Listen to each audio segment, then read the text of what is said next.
everybody. I call the meeting of the Environment, Climate, and Legacy Committee to order. I am the vice chair of this committee, State Senator Jen McEwen. It's my honor today to preside over the hearing with our chair presenting the bill that is before us today. I will note that it is approximately 3:10 p.m. on Thursday, February 13th, 2025, and we do have a quorum present. We also have two of our members of the committee that are appearing with us online today. We have Senator Grant Housechild online, appearing from Hermantown, Minnesota, and Ann Johnson Stewart appearing with us from St. Paul remotely. So with that, I believe we've made all the introductions necessary to properly get our committee underway, and I will turn the agenda over to our chair, Senator Herr, who has Senate File 506 to present to the committee today. Senator Herr, after you. Thank you, Senator McEwen, and today you are chair, so thank you for presiding and convening this committee. Senate File 506 is a bipartisan bill. I want to thank Senator Westrom for co-author with me. And this bill has been vetted by the LCCMR committee, or the Legislative Citizen Commission on Minnesota Resource Committee. There are 17 members in that committee. 10 are legislators recommended by our leadership, our caucus leaderships, and 5 are from the Senate. It's including me, Senator Westrom, Senator Putnam, and Madam Chair, you, Senator McEwen, and also co-chair from the Senate is Senator Green.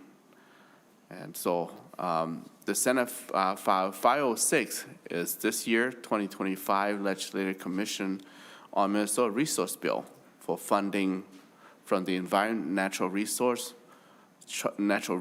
Trust Fund. The bill includes over $103 million in funding for 124 projects across our state.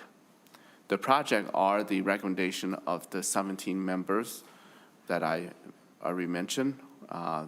They conduct meetings over the 9-month period during the interim to evaluate competitive proposal through different stages. The LCCMR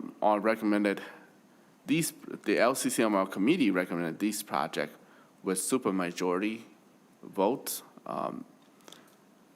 The result is 11 yes, 1 no, 2 abstain, 3 excused or absent. The trust fund is one of the broadest sort of state dedicated funding for environment and natural resources projects across our state.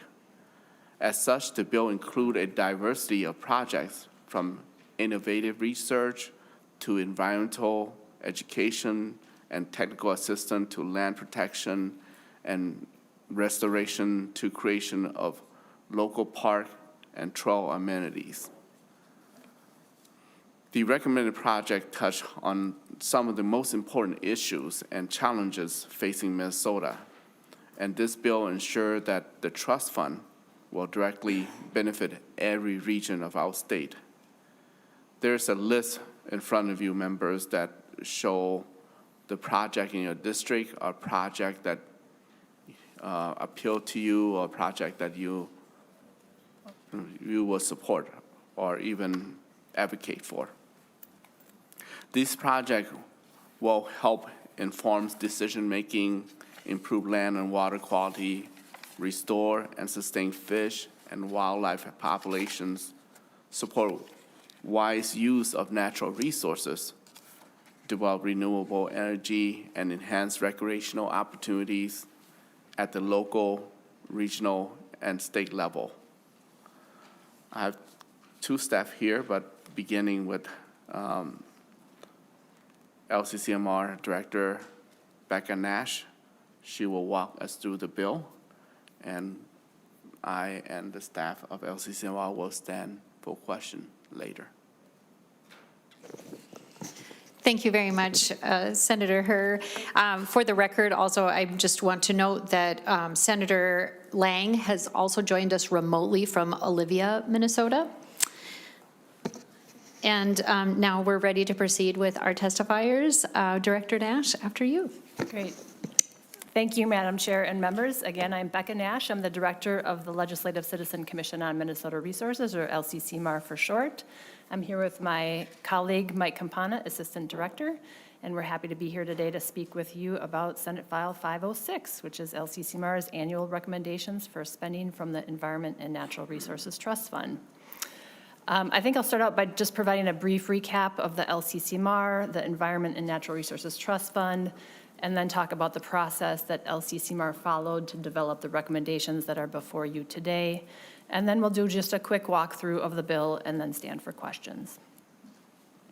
So to start out and expand on what Chair Herr mentioned, the LCCMAR is a 17-member joint commission that's responsible for making recommendations to the legislature for special environment projects, primarily from the constitutionally dedicated Environment and Natural Resources Trust Fund. The LCCMAR is also responsible for conducting oversight over those approved projects and their associated expenditures. The LCCMAR is made up of 17 members, including 5 senators, 5 representatives, and 7 citizens, 5 of whom are appointed by the governor, and then 1 each by the House and the Senate. Similar to how your committee is assisted by nonpartisan staff, the LCCMAR is assisted by its own nonpartisan staff, including myself, and we serve both the House and the Senate, majority and minority parties. The Environment and Natural Resources Trust Fund is a permanent fund in the state treasury that was created by voters through a constitutional amendment to support activities that protect, conserve, preserve, and enhance Minnesota's air, water, land, fish, wildlife, and other natural resources. It's funded with 40% of the annual proceeds from the Minnesota State Lottery, as well as income from investments that are managed by the State Board of Investment. The trust fund is operated similar to an endowment in that a percentage of the value of the fund can be drawn down each year and appropriated to environmental projects. That amount that has been drawn down and recommended for spending by the LCCMAR has traditionally been 5.5%. However, the constitutional amendment that passed by voters of Minnesota in November 2024 increased the amount that can be drawn down from 5.5% to 7%. That additional 1.5% will now go directly to the Department of Natural Resources for a new community grants program that they will manage, and that will be separate from the LCCMR. So the bill that's before you today does not include the community grants program funding and only includes the 5.5% that the LCCMAR is responsible for recommending. So LCCMAR's typical process is that the recommendations result from a multi-stage competitive process. Starts out with publishing the priorities for funding that come from the LCCMAR's 6-year strategic plan. That RFP goes out and gets distributed to folks all across the state. We receive applications from all kinds of entities, including state, local, and regional units of government, nonprofits, for-profits, educational entities, state, and even at sometimes federal agencies. Proposals are reviewed and evaluated by our members through multiple rounds of scoring. Members hear presentations, and eventually research projects undergo additional external scientific peer review. The top proposals are then selected and put into bill form, and the package of funding must be approved by at least 11 of the 17 members to become LCCMAR's formal recommendations to the legislature. For this year, the amount that was available for appropriations was $103,326,000.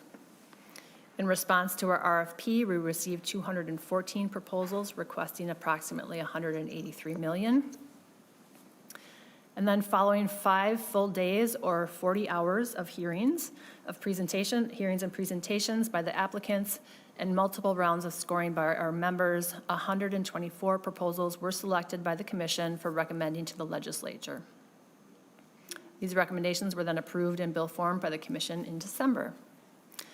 And those recommendations that are before you today also include, in addition to the appropriations, they also include changes to and carry forwards of prior year appropriations. We have provided some handouts in your packets. We've provided a list of LCCMAR members. We've also provided some pie chart information that breaks down the number of projects and the amount of funding by the priority area of funding that corresponds to the LCCMAR's priorities in its RFP. On the other side, you'll see a breakdown of the type of recipient of funding that's in the bill. And also, you'll see how proposers considered the impact of their projects, whether that was a metro-wide impact, a greater Minnesota regional impact, a combination of those two, or if their project had statewide impact. You'll also see a land acquisition map and table in your packets showing the acres and dollar amounts that are proposed for acquisitions, as well as who is proposing to own that land, and we've mapped the lands that are defined at the time. And then lastly, there's a spreadsheet that lists out all the appropriations in the bill by subdivision, which again correlates to the priority funding area in our RFP. There are 124 appropriations in the bill, and we won't be able to talk through them all.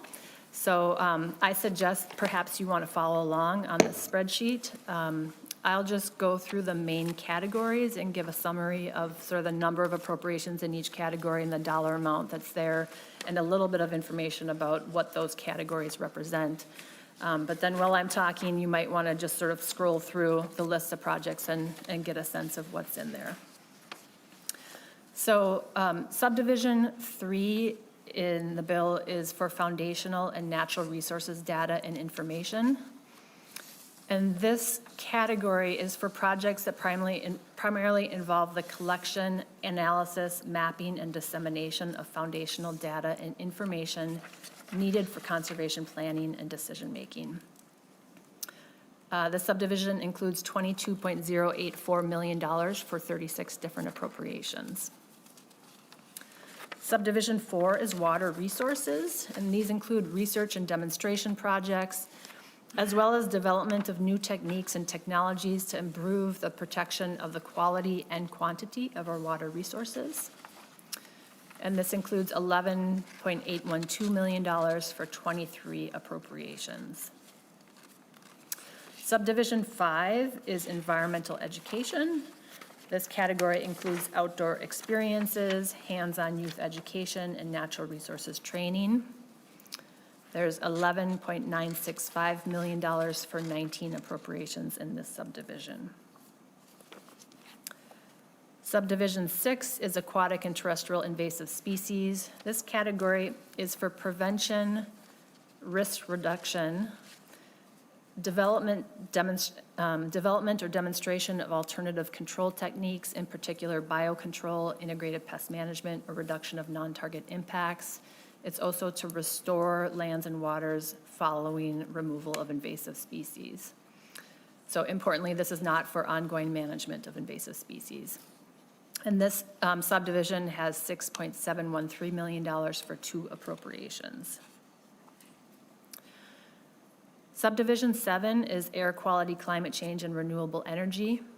This category includes improvements to air quality, climate change mitigation and adaptation, greenhouse gas reductions, renewable energy, and energy efficiencies. There's $11.744 million for 7 appropriations in the subdivision. Subdivision 8 is methods to protect or restore land, water, and habitat. This category includes innovations in the way we go about protecting and restoring our natural resources. And this subdivision has $12.188 million for 19 appropriations. Subdivision 9 is land acquisition, habitat, and recreation. These are for efforts to enhance habitat connectivity, benefit water quality, improve access for management, and increase public access for recreation, particularly in areas of the state with limited public land.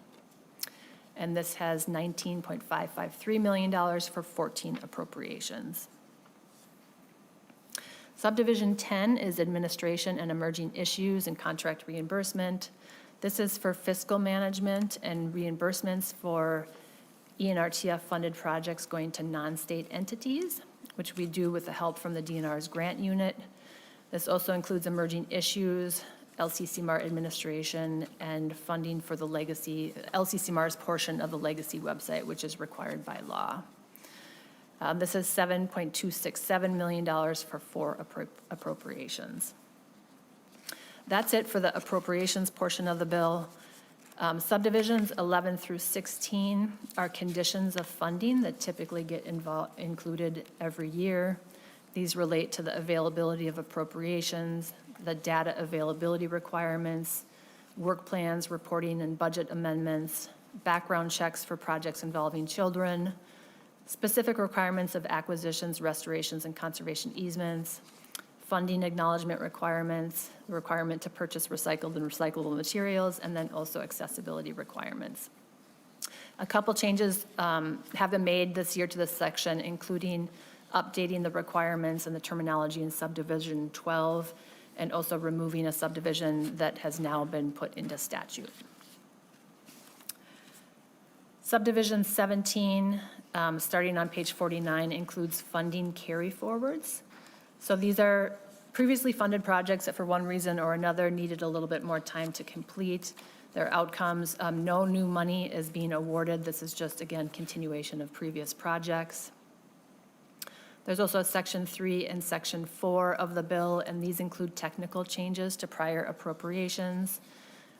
Again, no new money is being appropriated, and the things you want to look for in the bill are the text that is underlined, and there are just 2 small changes on page 59 and 66. Madam Chair, that concludes my walkthrough, and Mr. Campana and I are here and happy to stand for any questions. Thank you very much for your presentation. Before we open it up to questions and discussion with our members today, I am just going to ask, is there anyone else in the audience who's present today at the hearing who would like to testify to this bill? Okay, I'm not seeing any hands raised or anybody standing to move toward the podium. So it looks like that concludes our testimony, and we'll go ahead and move to member discussion and questions. Members, any questions or discussions? Senator Green, after you. Thanks. We might get out here early today if this is the only bill. I don't have that many questions. I have a few questions, but, to Director Nash, thank you. And thank you, by the way, for getting back to me every time I ask you for something. I appreciate that very much, and I probably get to be kind of a pest. You mentioned that there was no provisions in this bill for the extra money that was put on for the DNR for their grants. But in the back of the bill, under the land acquisitions, there is, I think it's $280,000 to the DNR to administer grants.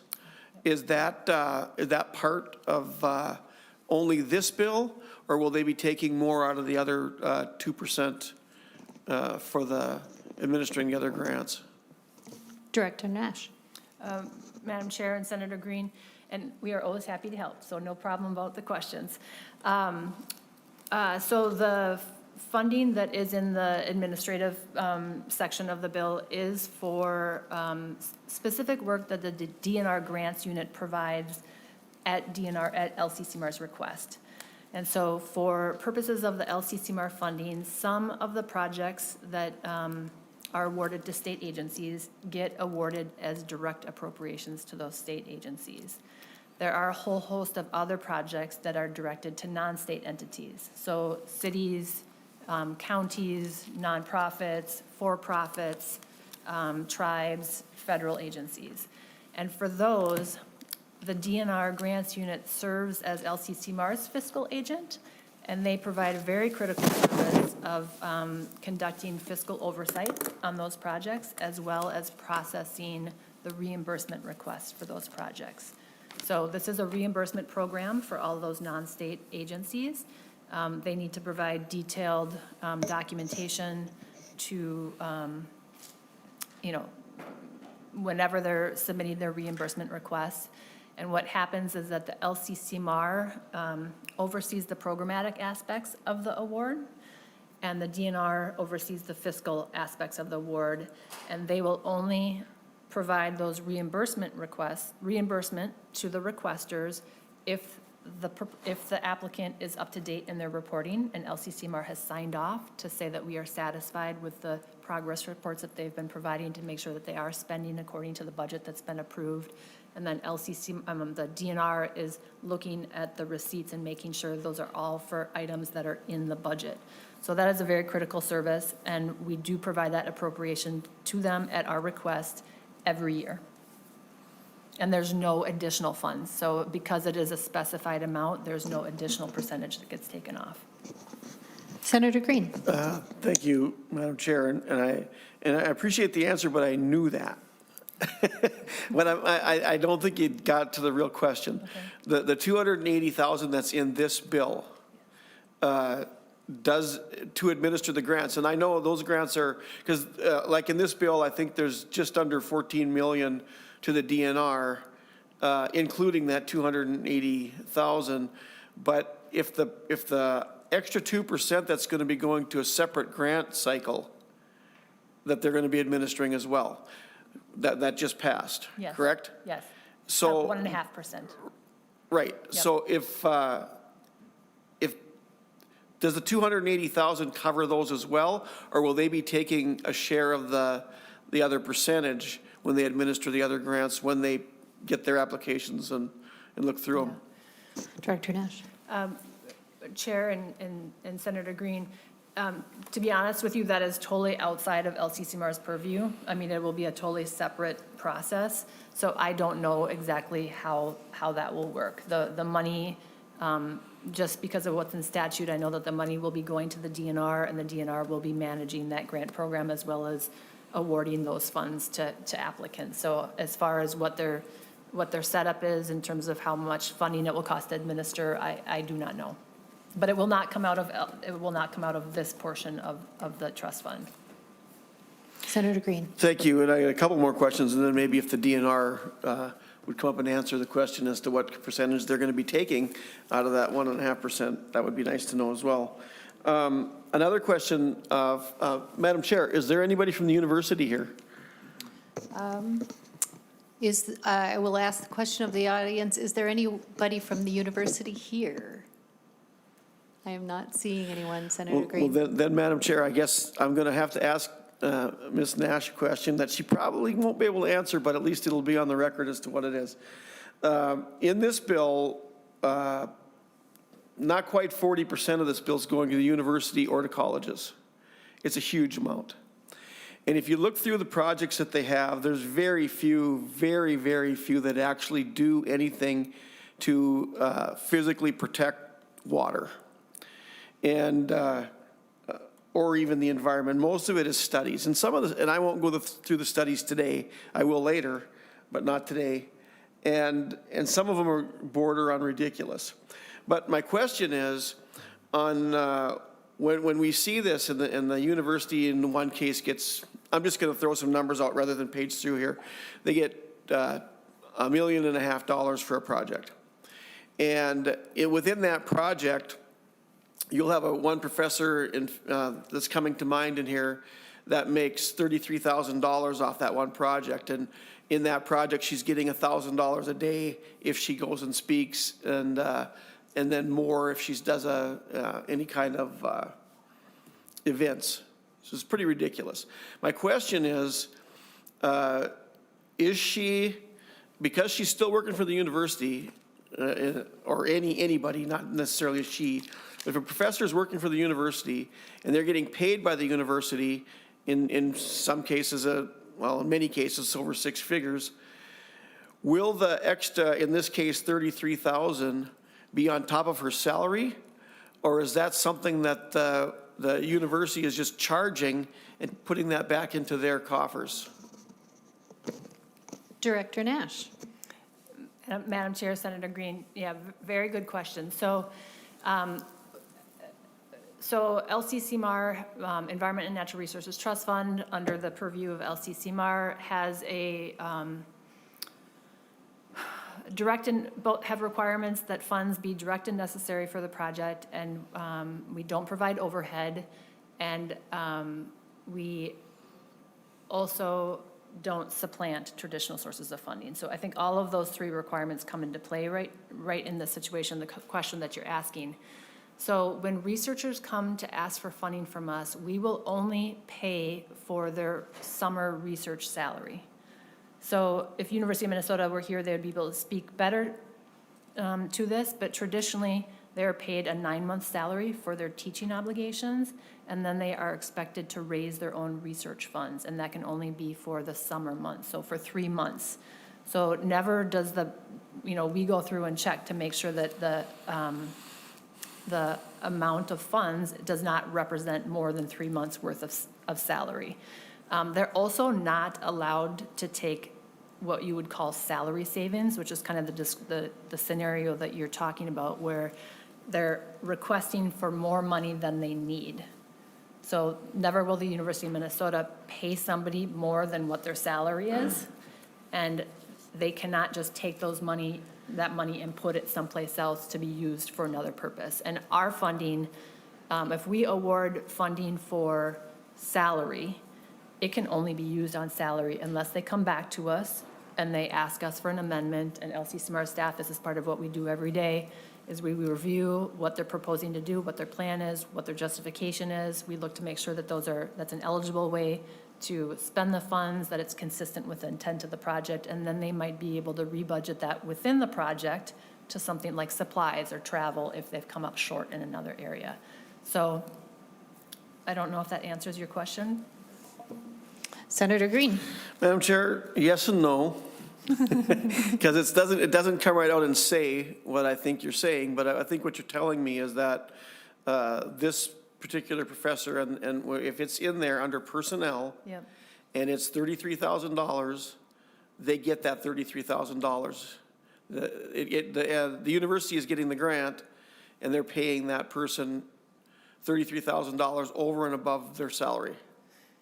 And I know what you're saying, they're only 9 months a year, but that doesn't matter. They get X amount a year, Yep. and this is on top of that. So what we're doing then with the bill and with the grant funds is actually then subsidizing the professor again for what they're doing. But Director Nash. Madam Chair and members, and again, I think, again, the university would be able to speak better to this than I would, but they have a 12-month salary. They're working 12 months of the year. They can either choose to take a reduced amount over 12 months, or they can just have their faculty salary for 9 months, and then they raise their additional research salary. But it all comes out to like a 12-month salary. So it's not above and beyond. It's part of their package. And it's only if they raise it. So if they're not doing research, they're not going to get paid for research. They just don't get paid as much. Thank you. Senator Green, before you continue on to your next question, I have a follow-up on this topic that I'd like Yep. to ask. Is that okay? Yep. I was just doing a quick search of average salaries for university professors, and they were not nearly as high as what you had described. So I would be interested to knowing if the numbers that I'm finding on like open salary websites are more accurate, or what that salary typically is. It does occur to me that these professors and scientists are taking on additional work, so should be compensated for doing additional work that is above and beyond the work that they are already charged with doing as part of their professional work at the university. But my question for you is also that I'm not exactly sure how it's categorized for a certain project. I'm aware, of course, that a professor who's working in a certain area at the university may have a number of students or who are working under paid internships or as assistants in some capacity, who also may be working on a project with that professor. Would the monies from a certain project perhaps go to payment for the work for that project done by other professionals besides that actual professor? Does that make sense? I think, Madam Chair, I think it makes sense.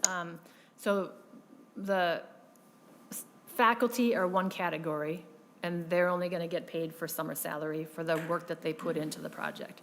There are other kind of personnel that are on university projects. That might be a postdoc, and usually that's a full-time job. That's all the work that they're doing is on the project. There can also be a grad student, and so that's usually part-time work, and possibly some tuition benefits that go along with that. There are also undergrads, techs. But all of our funding is for direct and necessary costs associated with the project. So if they're receiving money, they can only be charging against the account if they're actually doing work on this very project. Thank you very much. I Yeah. appreciate the clarification. Senator Green, Thank you. any follow-up and further questions? Yeah, just for clarification, I did look up, and although there may be a few professors or employees that don't make over six figures, many of them do, and it depends on their degrees, and I did go through it. So, so I'm not going to keep belaboring that, but I will point out that we're not getting the true answers to the questions because the university is not here. And I find that very troubling, and I did last year too, because I don't know if my memory is as good as I think it is, but I think last year what they got out of the bill was right around 23 million. This year it's 39 million, or no, I guess it's actually over 40 million, and they don't even show up to the committee. And I find that very troubling. That's not really a question, but you can certainly respond. Director Nash, if you have Madam any Chair, response. I do want to say that in defense of any of our potential recipients, we do tell them that they don't need to attend these. It's a long process. They've already gone through, 9 months of vetting with the LCCMR. Now we're in the legislative phase. We like to think that people don't need lobbyists in order to apply for fund and be successful in receiving funds. And in fact, the University of Minnesota does not have a lobbyist who works on ENRTF funds. They have lobbyists that work on the university's budget, but they pretty much stay out of here.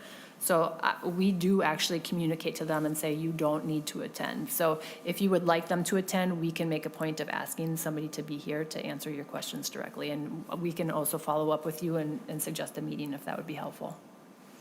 Senator Green. Thank you. And I appreciate that, and I would like that. But I do think that I don't necessarily need a lobbyist. I talk to enough lobbyists. Yeah. But, it's a lot of money, and somebody from the U should be here. I only have maybe one or two more questions for the DNR, if they would be willing to come up. He's smiling because he knows that he likes my questions. We do have someone from the DNR coming up. Thank you very much for coming up to the podium here. If you would please introduce yourself for the record. And after you have done that, I will turn it over to Senator Green. Thank you, Madam Chair. My name is John Waters, a Government Relations Unit Supervisor with the DNR. Thank you. If you would, Mr. Waters, just bring the mic closer to your mic or your mouth. Thank you very much. Senator Green. Thank you, Madam Chair. And these are really simple questions, and I hope you have the answer to them. In the land acquisitions parts of this, it's mostly DNR. There are some other entities that you'll be doing the grants through, getting the grants through you. And I didn't see very much land acquisition in this, even though there's a hefty share in the land acquisition and enhancements. But do you have a total of the land acquisition? And then with the Ducks Unlimited, I think all it said in the book was that they would be doing something on 2,500 acres, and I didn't really understand what that was. Do you have any information on that? Mr. Waters. Thank you, Madam Chair. Senator Green. The Ducks Unlimited Police, I do not believe is from the DNR or at the DNR's request. But I can follow up with you on that. I don't believe that's ours. Okay, well, maybe Ms. Dash can answer that, but then maybe either one of you then can answer, excuse me, Madam Chair. After you, Senator Green. Thank you. What is the total land acquisition? And the reason that I ask is a lot of it was in rivers, and if you're going to get any land along rivers, it's probably okay with me. In the metro area, it's probably okay with me as they stay out of my area. But there was no real number on most of them. There was a few on some of them, but and it doesn't have to be exact, and you can get to me later as well too. I wanted some real numbers on it, and I think they're low. I hope they are. Either or both of you, if you have any answer for that. Madam Chair, Senator Green. So the DNR has an estimated 90 acres for SNA. Then we also have 100 acres for local parks, trails, and natural areas grant programs. And the city of Chaska is 5.7 acres. That's not through the DNR. Right. Okay. Yes, Director Nash? Exactly what he said, and I'll just add on, the 90 acres is for DNR acquisition through scientific natural areas, but the 100 acres is just an estimate, and that is because the DNR is running a grant program that's available to local units of government. So those would be lands that be acquired by towns who are applying for funding, and they don't know because they haven't done the RFP yet. They don't know what the breakdown will be among the acres, so that $100 or 100 acres is just an estimate. And then, as John said, the city of Chaska is not related to the DNR. That's just the city coming forward and asking to acquire that land. Senator One Green? more, and then I promise I'm done, so we can get out of here if you want. In one of the projects, and I'm not going to dig through the book to find it, but it's I think it's for the land grant for the local units of government, it's $5 million. Is that, do you know where that breakdown is, or is that going to be, is that just an arbitrary amount till you see what they apply for? Director Nash? Madam Chair and Senator Green, that's a really good question. They have 3 programs that they fund through this one project. It's the outdoor recreation program, the natural and scenic area grant program, and then the local trails connection program. And I think, I could be wrong if they maybe try to break it down to approximately third, but they also wait to see what kind of need is demonstrated through the applications by the local units of government. So they do try to get a mix of them, but the exact proportion, I do not know, but I will just say that they do require a match as part of that. So it's not just fully ENRTF funding, they do require a local match. Senator, 17 matching grants is what they're aiming for. Okay. Senator I think- Green? Thank you, Madam Chair. I think I'm going to leave it there because I could ask questions for the whole 2 hours, and I don't think anybody wants that. We'll save it for the floor because I know Senator Herr loves it when I question him on the floor. So, thank you. Thank you, Senator Green. Yes, Senator Wiesenberg? Thank you, Madam Chair. I think research is good, and, there's some good things in here, but I always ask questions on, I've read through some of it, and I feel like everything I've always asked as a biologist, why are we doing studies on things we already have answers to? So it seems, I'm not just going to go through the whole bill, but, there's things in here I look at and I'm like, well, we know that because we've done this kind of research, or we can read a book and we already know these things, or we know what's happening. I'll just, in the first few pages, I've got some of this. I had a study, I know a guy that did a master's degree research paper on, are turkeys going to use cornfields or oak trees? Well, after he did the study, it was corn, and we know that because are you going to eat at a buffet or are you going to eat in a desert? So, there answered your question. It didn't cost $300,000. So I want to do the research, but I just want to make sure we're doing the research and spending the money on things we don't already have answers to. And I was looking at the small mammal and hunter participation survey for $563,000. Now, when I worked on Camp Ripley, that's obviously it's a military base, and they shoot guns and there's lead everywhere out there. Now, I've done small mammal surveys out there, and the small mammal population is very healthy, and they get many awards for being healthy. So, so we're asking for $563,000 to a question to see how are small mammals, if they might find a deer gut pile that's randomly around, right? And, there's this lead and all these contaminants, if you will, are there, but the system is healthy, right? So I'm not saying not spend the money, but maybe we can kind of already answer that, right? So and if you're looking into lead impacts on eagles, well, our eagle populations like that. So obviously they're not going extinct because the eagle population is literally soaring. So just some of those things I like to do the research. I just want to make sure that we're asking questions that we don't already have an answer to. And I'm just looking through this and thinking like maybe we have other studies that, and I know it's a long process and I don't know everything that was brought up, and this is the final ones or whatever, but it seems like some of these we could just maybe put the money somewhere else. So thank you. It's a comment. That's just a comment, so. Thank you, Senator Wiesenberg. Members, any other questions or comments for our testifiers today or for Senator Herr before we move forward? Okay, not seeing any. I will turn it over to you, Senator Herr, before we move the bill. Thank you, Madam Chair, and thank you, Director Nash and Mr. Campana, who's helpline to Director Nash, but we didn't get to utilize him, perhaps in the Finance Committee, as where this bill will be traveling to. And I also want to thank the DNR, Mr. Water, for give a little tidbit to Senator Green, and we'll continue to inform Senator Green behind the scene on this matter. I want, this bill deal with environmental trust fund, and in November it received President's support.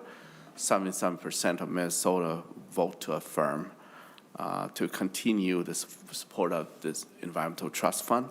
And the purpose of it, I have to read every time when I come to this mission, because it's hard to remember every single word in sequence here. And the purpose of the environmental trust fund is to protect, conserve, preserve, and enhance Minnesota air, water, land, fish, wildlife, and other natural resource.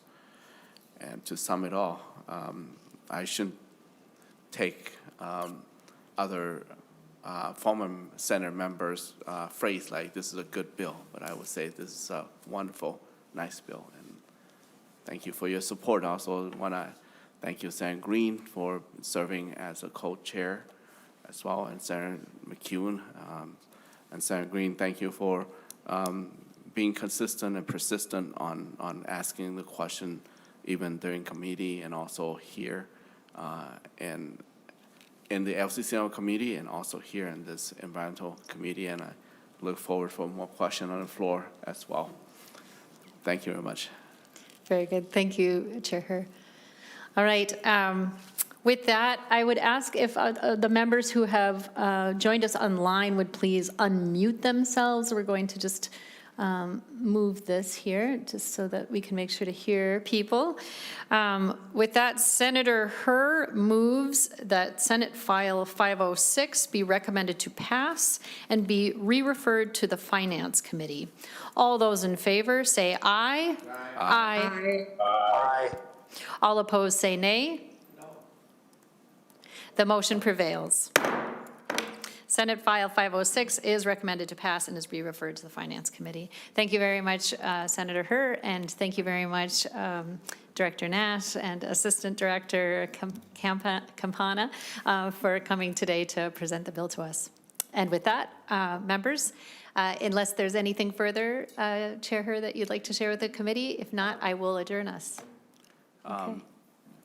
Stay tuned for the agenda for next week from our committee administrator, Carla Josefson, will send out the agenda to all of you. Thank you. Very good. Thank you very much, Chair Herr. With that, the Senate Environment, Climate, and Legacy Committee is adjourned.